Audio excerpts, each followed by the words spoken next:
Pak Ustadz Dery, aku Iya. pengen tanya, kenapa kan Tuhan Maha Kasih, kenapa nggak semuanya itu masalah, kan nggak adil ya artinya ya, kalau misalnya semua dikasih ujian tuh beda-beda, ada yang ujian berat, ada yang ujian ringan, kenapa nggak semuanya sama atau semuanya bahagia aja Pak Ustadz? Iya Allah, Masya Allah.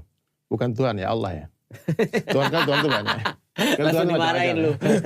Ya Siap Pak Ustadz, siap salah. Allah. Jadi gini dok, kita sudah bayar sekolah, SPP, kita sudah belajar dengan betul-betul.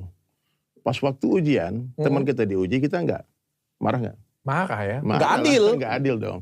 Jadi mestinya ketika kita diuji itu kita merasa tersanjung dong. Dan ujian anak SD dengan anak SMP, SMA, kuliah itu beda. Maka nggak bisa dong ujian SMA dikasih ke anak SD. Nggak kuat dia. Oke, tapi kan ada orang yang pintar. Ya Allah enggak. Jelas Allah katakan kalau aku uji kamu, itu pasti kamu sesuai dengan kemampuanmu masing-masing. Oke, setuju. Jadi sebetulnya ujian itu sudah ada jawabannya. Semua akan baik-baik saja, semua nggak akan ada masalah. Cuma ada dua yang disukai, yang tidak disukai. Ujian yang disukai ini, kamu bersyukur dan memuji aku, kata Allah. Kalau ujian yang kamu tidak sukai, bersabarlah dan ihtisab, mengharap pahala dari Allah. Jadi syukur itu akan mengangkat derajat kita, sabar itu menggugurkan dosa. Oke. Jadi dua-duanya baik. Kalau dapat perkara yang disukai, berarti kita alhamdulillah, puji Allah. Kalau dapat perkara yang tidak disukai, maka kita bersabar, ihtisab. Yang jelas, Allah Ta'ala tidak pernah berbuat zalim.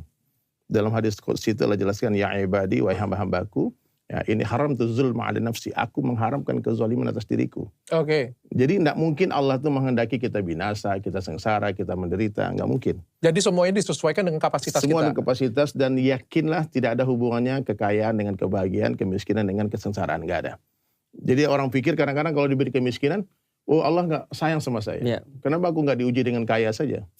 Nah itu. Nah, makanya orang pikir dok. Jadi ini Kalau bisa milih ujian hidup kan pilihnya yang dok, saya mau tanya dok. Kira-kira itu orang kaya dan orang miskin mana yang lebih berat ujiannya? Lebih susah mana dulu waktu miskin ketika waktu kaya sekarang?